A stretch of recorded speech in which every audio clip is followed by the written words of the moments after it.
I just Italian accent. I'm gonna audition for a show at the Playhouse where it's all Italian. I can speak Italian.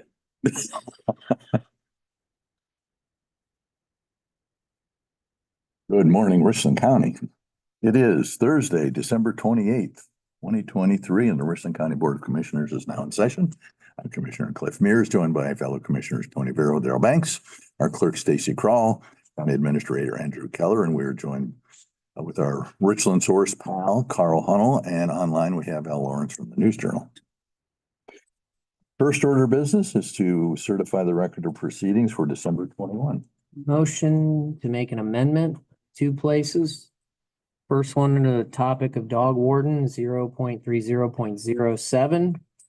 Says Commissioner Banks reviewed, they are having an unprecedented number of dogs. I believe it's unprecedented. And then also on tape 0.2033, your long spot there about the non-general funds. It says budgets in advance clerk crawl they asked for. I think you meant to say stated they ask additional appropriations. Those would be my amendments. I'll second that.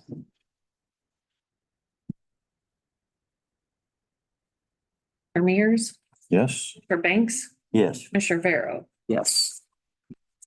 And we have before us to accept the copies of the report for 2024 with Ritter's office, but I believe, Tony, you have a question on the math on that? Yeah, the formulas appear to be incorrect, which I confirmed with Rachel this morning. And actually I had to really go back and take a look at it. If you look, the current price grand total should be $341, not $262, because I almost fell off my chair when I saw increases of over 30%.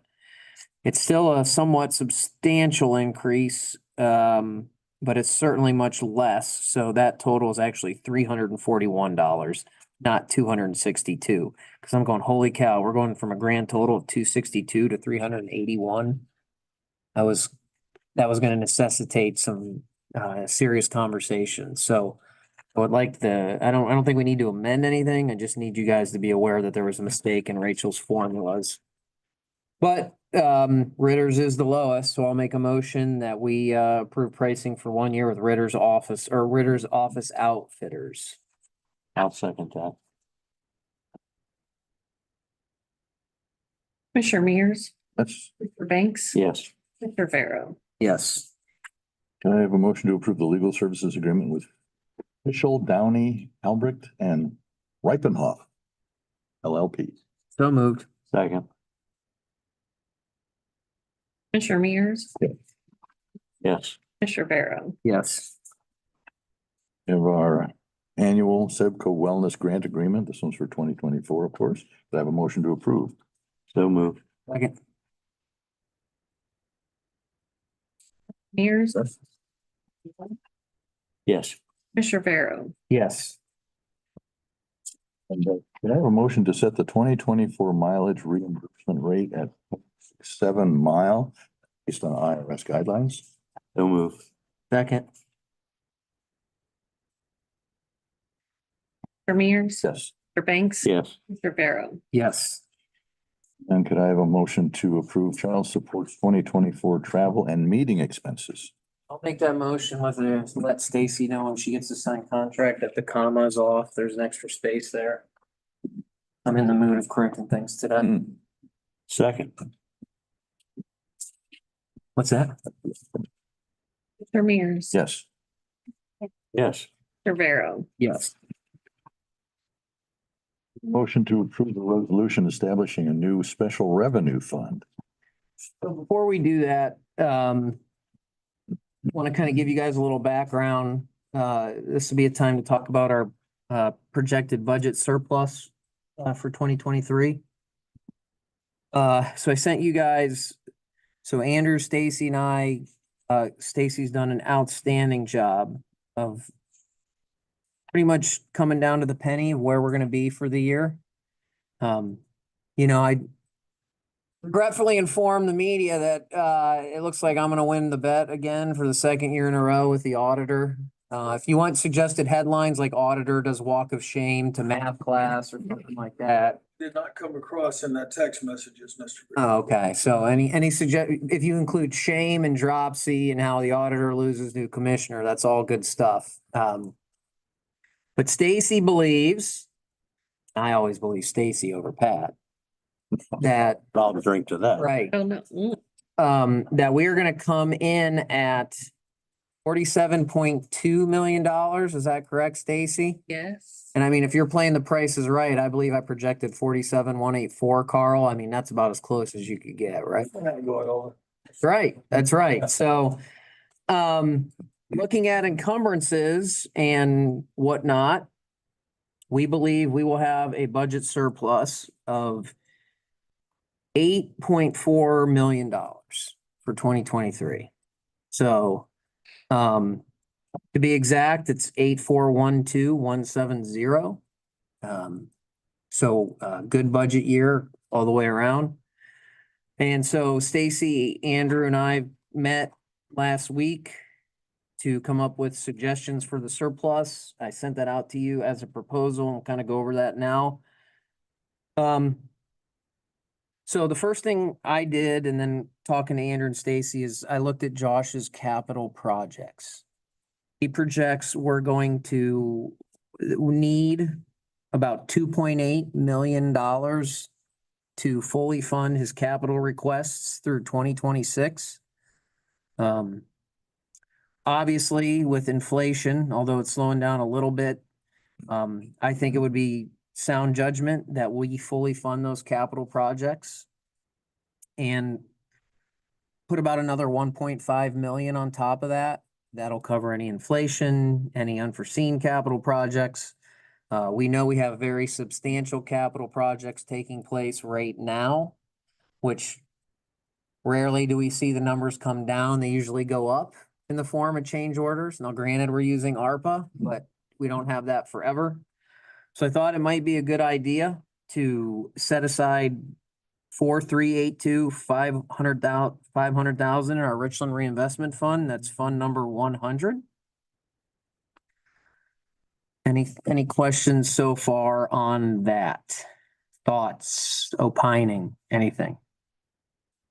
Only comment is that capital projects at 2.8 million are through 2026. So that covers us in the event that we don't have carryovers in following years, correct? And we still have a healthy balance in there now. So, that just says, hey, capital investment's important to us and let's fully fund capital and put a little extra on top. So that would be our recommendation there. We still do have inflation, although the rate of inflation may be coming down. There is plenty of inflation. That is correct. You never know how these projects go up. So I thought that might be a good recommendation to do that. Now, budget stabilization, fund number 195. Again, reinvestments are capital. Budget stabilization is a rainy day fund. As you see on that paper, we're restricted to putting in no more than 5% of the revenue credited in the preceding year from the general fund. So if you look at last year, the preceding year of 2022, our revenue was 43.9 million. So 5% of that is a little under 2.2 million, and we placed about $258,000 this year into it already. If you recall, 50 cents of our $4 of conveyance fund goes in there. So I'm recommending then that we max that out. You can never set aside, it's good to set aside money for rainy day. I'm recommending that we pretty much max that out by putting about a 1.9 million into the rainy day fund. Thoughts, concerns? That's the right thing to do. Okay. Now, next. Jail debt. That's the third asterisk there. Stacy's done a great job. The taxpayers still owe 18.5 million. 1.7 of that is still outstanding from the city of Mansfield. We have a cash balance, a healthy cash balance in there of 3.9 million. We thought it might be a good idea in years of good times to, again, we can't just pay off debt because of our bonding, but we thought it might be a good idea to put another $1 million into the jail debt fund. It's our way of paying down debt sooner. Again, we might not have surpluses like this forever, so at an opportunity when you can pay down debt, we certainly think the taxpayers and Stacy, that's our only general fund debt left. Is that correct? Yes, that we haven't already taken care of, yes. Correct. So the only remaining debt we have, we're paying down. So that would be a recommendation for that. And we will get interest on that money to further help pay down. Well, some of those are outside Richland County. That's, we're not necessarily paying ourselves back. But yes, I see what you're saying. Well, that money stays in our coffers and we continue, the taxpayers' coffers, and we continue to gain interest from an investment side, not a debt side. Yes. Okay, yes, that's correct. Okay. Now, carryover. We have a general fund oversight policy that says we need to keep 2 months minimum carryover. Obviously our general fund budget expenses and revenues going up. We do have enough in, but we thought it might be idea to somewhat grow our carryover a little bit and take that to about 8.9 million. We'll be in compliance with our oversight policy while not having an excessive carryover in our belief. So we're increasing the carryover slightly in accordance with our general fund that is also increasing. As inflation's going up, that's not, we'll be just at the 2 months and a little bit more. Yep, so that was a recommendation there. That leads us to our resolution today. So, Andrew, when's the 27th pay again? 2033? I think Pat came back with, was it 2033? 32. 32. 2032. Look at this, Carl. We're already looking, what we talked about with these excess monies are, we've got the county in good financial shape, but how do we budget, truly drill down into the detail to account for everything? One of the things you guys know that comes up from time to time, and it can get pretty costly, are any conversion payments or unknown or unforeseen terminations where you have a fairly healthy payout to an employee that's has a lot of years of service. It's not budgeted for. You recall, you see some payouts that get pretty substantial. So Andrew gets credit for this. And we'll go into the 27th pay, but we're not going to specifically, I think you want to budget for that, but I think taxpayers would be a little skeptical. Hey, you're already, be aware of the 27th pay in 2032. This fund would be able to assist paying that down the road, but that wouldn't be the main purpose of the fund. But it's nice to start setting aside money for that 27th pay, for those large termination buyouts, any conversion payments. So the Ohio Revised Code allows you to do just that, which would be creating a special revenue fund pursuant to 5705.13. So our idea is to create another another fund, a special revenue fund that will help pay for those unforeseen expenses and possibly the 27th pay in 2032. Estimates of the 27th pay in 2032, granted, that's 8 to 9 years away. We're estimating taking in about 3 to 3.5% inflation, that will cost about $1.2 million. And my gut tells me it'll probably be more 9 years from now, but, so our thought was let's create that fund and let's put about $500,000 in that fund that'll help pay for those unforeseen expenses and to maybe someday down the line assist with the 27th pay. Although I like the idea of keeping that in the general fund from a budget perspective. So that was our thought there. Any questions? Is this money going to be put into anything that generates interest? Yeah, it will all generate interest because it's kept in our accounts.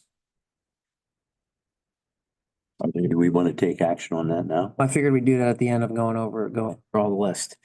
And which is almost done. We already did approve the $60,000 for the dog warden, which will be a little short on the year and projecting a little bit of, although Missy gave me some good news yesterday. She's been doing, that staff is working, they're working their tails off. No pun intended. Yes, actually, pun intended, maybe. We are under 100 dogs for the first time in a long time, and they've been working with shelters all across Ohio to assist with, look, the 90s still isn't good when we were in the 60s and 70s not that long ago, but it's a lot better than the 120 dogs we had. Should I say who let the dogs out? Yes, who lets dogs out? So we already approved that 60 grand. I'm just saying that's there. And then we thought the remaining 69,670, however it shakes out, money can trickle in, that we would just put into contingency. So those were the recommendations with the $8.4 million surplus. Questions, thoughts? My thought is I like what three of you guys got together and accomplished here. Yeah, thank you for your hard work and your creativity. So at this time, I'll make a motion that we approve the resolution establishing a special revenue fund pursuant to Ohio Revised Code 570513B. I will second that. Commissioner Mears, Yes. Banks, Yes. Commissioner Barrow. Yes, I will then make a second motion that we transfer $500,000 to that fund once it is established in the auditor's office. Second.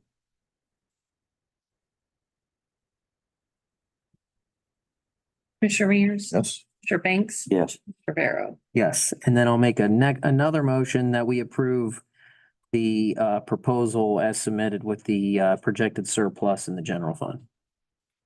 Second. Commissioner Mears, Yes. Commissioner Banks, Yes. Yes. I presume Carl or Al may have questions. That's why I paused. Well, let's talk about that, Carl. How much is going into the new special revenue fund? 500,000? Is that, I was just looking at 5075, well, is that a new statute, Andrew, or is that some? It's been available, it's been worship. And we in fact have special funds already established under that statute, just not under Division B. So Division A provides for a rainy day fund. Trying to scan through it, is there a limit as to how much you can put in that particular fund under B? There's no statutory limit. It comes down to what would be a reasonable amount. In other words, that's a smart language. You can't just keep putting money, but there's eventually an auditor will look at it and go, is that really reasonable? We're not there yet, but It is specifically for payroll. Okay, so. Yes, It talks But about the that is- purpose of accumulating resources for the payment of accumulated sick leave and vacation leave and time compensatory time off, et cetera. but specifically the types of payroll expenses and liabilities that are difficult to budget for. So, for example, employee payouts, sometimes you could have an unforeseen separation and that could result in sometimes substantial unexpected liabilities to the employer. Wasn't in the budget. This can help take the spikes out of that, and it has a stabilizing function.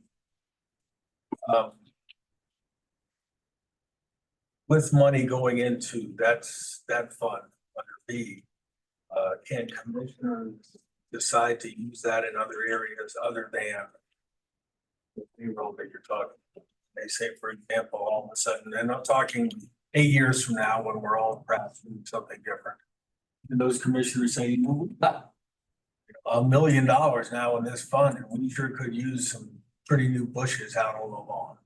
As long as the fund exists, it has to be reserved for those statutory purposes. However, if commissioners want to dissolve the fund, it would go back in.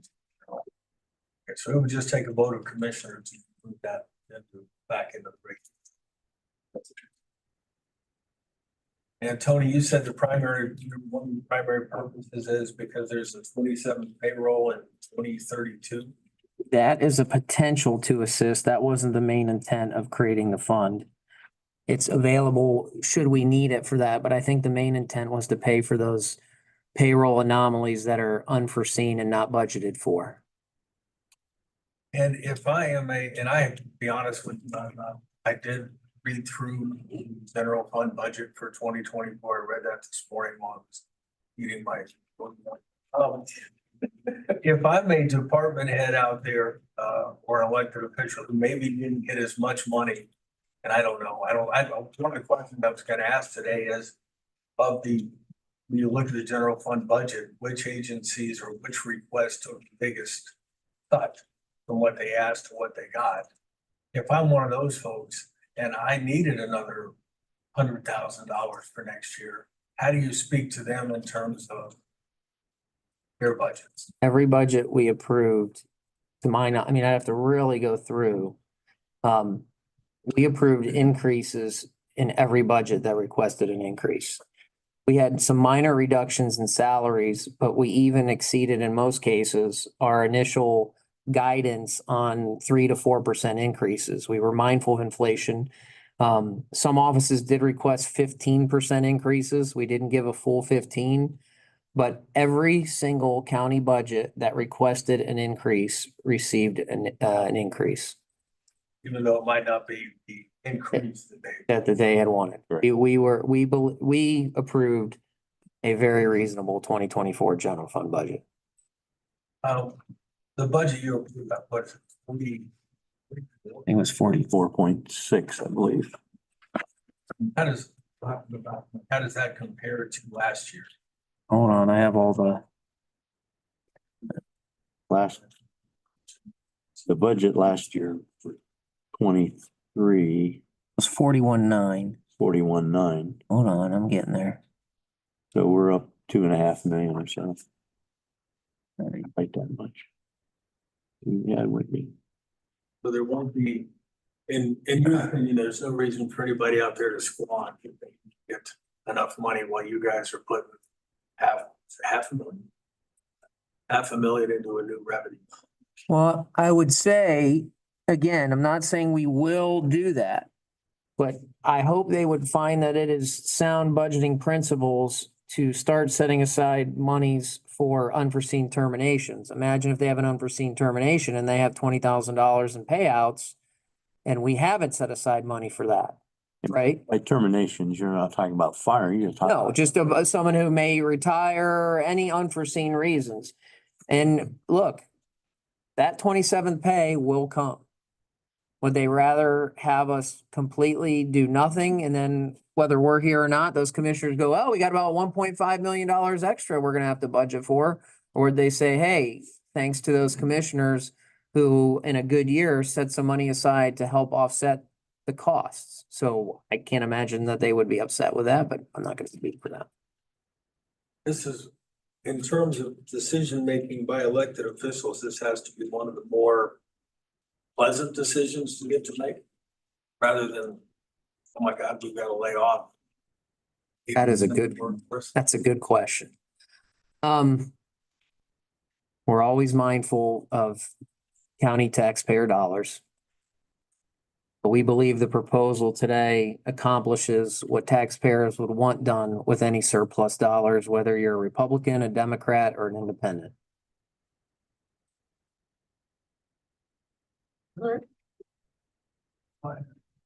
Al, do you have any questions? Yeah, I've got a couple. Now, with all that you outlined, Tony, have you then fully allocated all that 8.4 million surplus? Yes.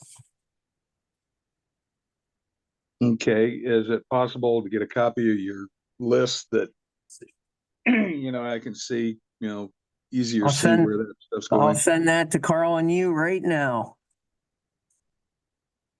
Okay, I have questions on some other stuff, and I can wait until, the end of the agenda to ask those. Okay, that's fine. That's all I have on this. All right, thanks, Al. Moving on. I have a motion to approve the 2024 non-general fund budgets that we discussed last week. So moved. Second. Commissioner Mears, Yes. Commissioner Banks. Yes. Commissioner Vero. Yes. And could I have a motion to approve the year-end 2023 encumbrances? So move. I'll second with some comments. Stacy and I took a look at that. Something we need to be mindful of next year is maybe working in encumbrances into the budget process. You know, typically speaking, we have a year of a couple $100,000 in encumbrances, and this year we're at $600,000.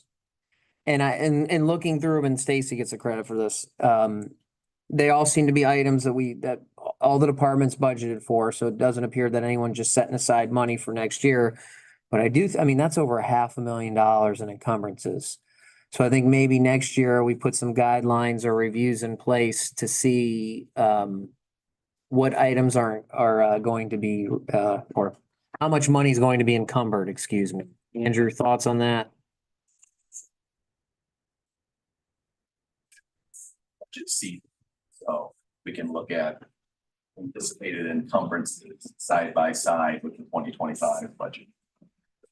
Most of it was, we ordered this and it hadn't got here. Supply chain, Not all of it, but not all of it. not all of it. So that, So the question is, and it's not being done, but we just need to make sure it's not, hey, let's encumber this money on any software fees that may all be years. And I mean, just The idea behind encumbrances is they should actually relate to budgeted and purchased services from that year. correct. Spilling over into the following because of supply chain issues or other reasonable delays, not to bank services or supplies in order to cushion Right. the next year's budget. That's a pretty substantial increase from last year. So you keep drilling down on these budget matters, Carl. So just something to note, but that was my second. Commissioner Mears, Yes. Commissioner Banks, yes, Vero. Yes. I have a motion to approve the 2023 year-end appropriations and transfers. So moved. second. Commissioner Mears, Yes. Commissioner Banks. Yes. Yes. Is there any other business to come before the Board of Commissioners at this time? Okay, Al? Those questions you've been holding on to, what you got? Yeah, a couple of them. Did you approve the adjusted wage scales? I didn't remember hearing that. No, we did. Oh, okay, is We're that, gonna, No, I'm sorry, we're gonna move that until next year to talk about, okay. next week. I'm sorry, I should have mentioned that. That was on the agenda. We moved that item off the agenda for today. Okay, the other question I had, that legal services was for what? Al, that's a general retainer agreement that the commissioners often annually enter into with this firm to provide legal services on employment matters and other public sector issues as necessary.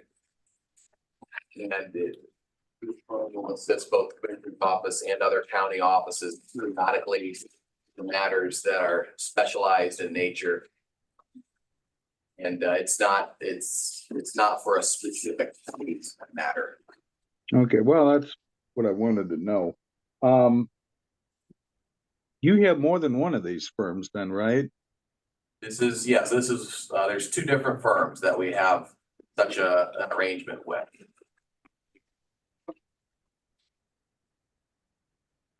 They both happen to be on the Corsa panel. Corsa is the county's insurance consortium. So these attorneys will often be the same attorneys that are assigned to defend claim in the event of a claim in the county. Yeah, that's all I had. Thank you. Anything else, Carl? Okay, hearing no further business. Board of Commissioners stands adjourned at 9:59 a.m.